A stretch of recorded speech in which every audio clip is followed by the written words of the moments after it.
বিসমিল্লাহির রহমানির রহিম। ফিলিস্তিন জনপদকে ধ্বংস করা হচ্ছে, ইসরায়েলি বর্বরতা সেখানে নিশ্চিহ্ন করে দিচ্ছে, জনপদকে নির্বিচারে হত্যা করছে, নারী, শিশু, বৃদ্ধ মানুষজনকে। তো সেখানে বিশ্বের বিভিন্ন প্রান্ত থেকে মুসলিম যারা উম্মা আছে তারা দোয়া করছেন, প্রার্থনা করছেন। অনেকে এই প্রশ্নই তুলছে যে সেখানে কেন আল্লাহর সাহায্য আসছে না, সেখানে কেন সেই কোরআনে বর্ণিত আবাবিল পাখি আসছে না। কিন্তু আসলে তাদেরকে বুঝতে হবে কোরআন হাদিসের আলোকে যে কখন কোন জাতির উপরে, কোন মানুষের উপরে আল্লাহর সাহায্য অতীতে এসেছে বা আসবে।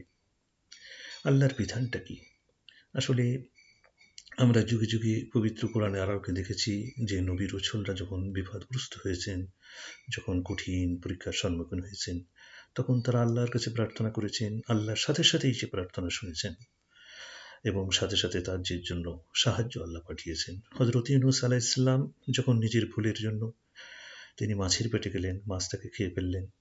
গভীর অন্ধকারে সে মাছের পেট থেকে তিনি আল্লাহর কাছে প্রার্থনা করলেন, নিজের ভুলকে তিনি স্বীকার করলেন।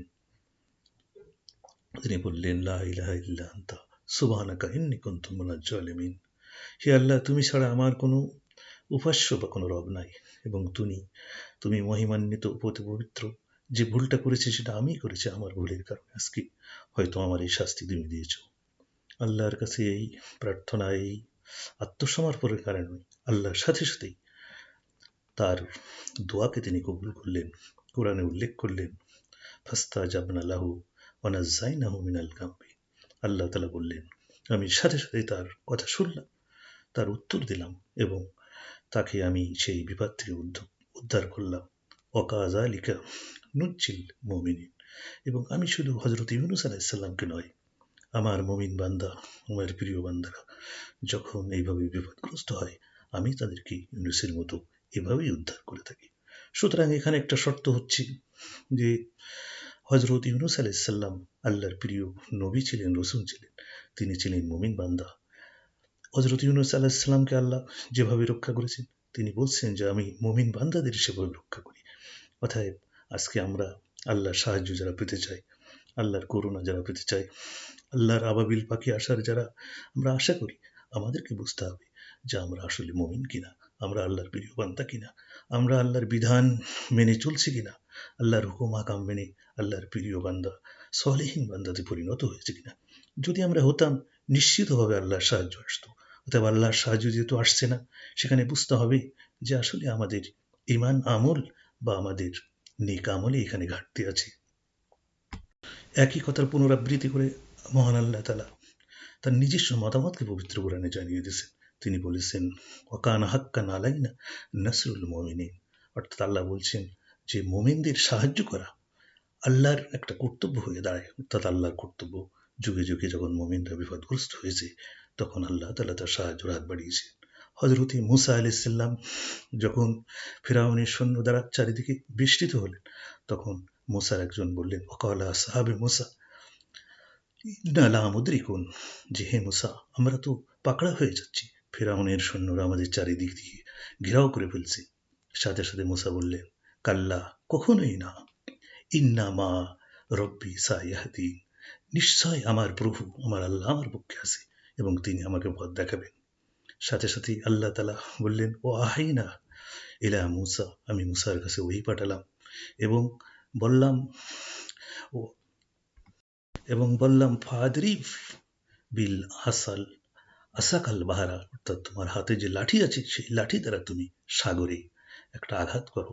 মূসা সেটাই করলেন। সাগরে 12টা রাস্তা হয়ে গেল। হযরত মূসার দলবল সেখান থেকে উদ্ধার হয়ে গেলেন, পার হয়ে গেলেন। ফিরআউনের দলবল সেখানে নিমজ্জিত হলেন। আল্লাহর সাহায্য সেখানে চলে আসছেন।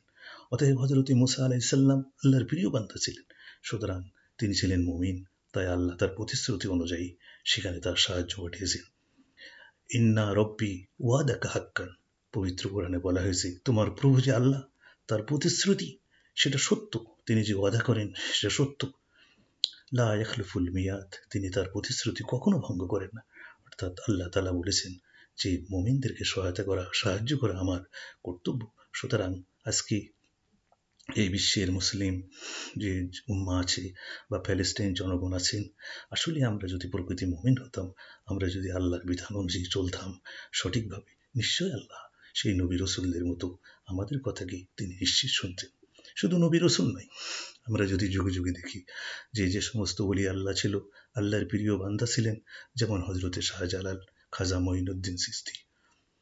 তো ইনারা যখন আমাদের এই উপমহাদেশে ইসলাম প্রচারে এসেছেন, গুটি কতক লোক নিয়ে তারা এসেছেন, তাদের ইমানি একটা শক্তি ছিল, তারা মুমিন ছিল, আল্লাহর প্রিয় বান্দা ছিল, যার ফলে তারা সামান্য গুটি কতক সহযোগে নিয়ে আল্লাহর রহমত প্রাপ্ত হয়ে তারা সেই বাগেরহাটের মতো জায়গাকে হিন্দু মুক্ত করে সেখানে ইসলাম প্রচার করেছেন। হজরতে শাহজালাল সিলেটের মতো জায়গাকে হিন্দু সেই শাসক মুক্ত করে তিনি ইসলাম এর প্রচার সেখানে করেছেন। তাদের দ্বারা সম্ভব হয়েছিল, তাদের সাথে হাজার হাজার সৈন্যের কোনো প্রয়োজন হয়নি, তাদের ইমানি বল ছিল একটা প্রধান হাতিয়ার।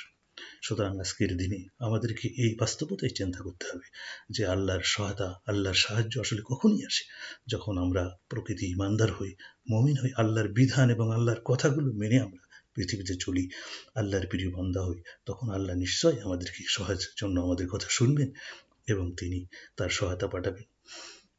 যেটা আমরা সাধারণ উদাহরণে বুঝতে পারি যে কেউ যদি আওয়ামী লীগ করে, সে যদি জামাতের কাছে সাহায্য চায়, আসলে সে কিন্তু জামাতের সাহায্য পাবে না। এই জন্যই পাবে না যে জামাতের মতাদর্শ এবং আওয়ামী লীগের মতাদর্শ ভিন্ন, অর্থাৎ কেন জামাত আওয়ামী লীগকে সহায়তা করবে। সুতরাং আল্লাহর মতাদর্শ, আল্লাহ হচ্ছে আরহামুল হাকিমিন, তিনি হচ্ছে মহান্যায় বিচারক, তিনি হচ্ছে সত্যপন্থী। অতএব তার বিধান, তার কথা যদি আমরা না শুনি, তাহলে আল্লাহ কেন আমাদের কথা শুনবে? এটাই যুক্তিগত দিক।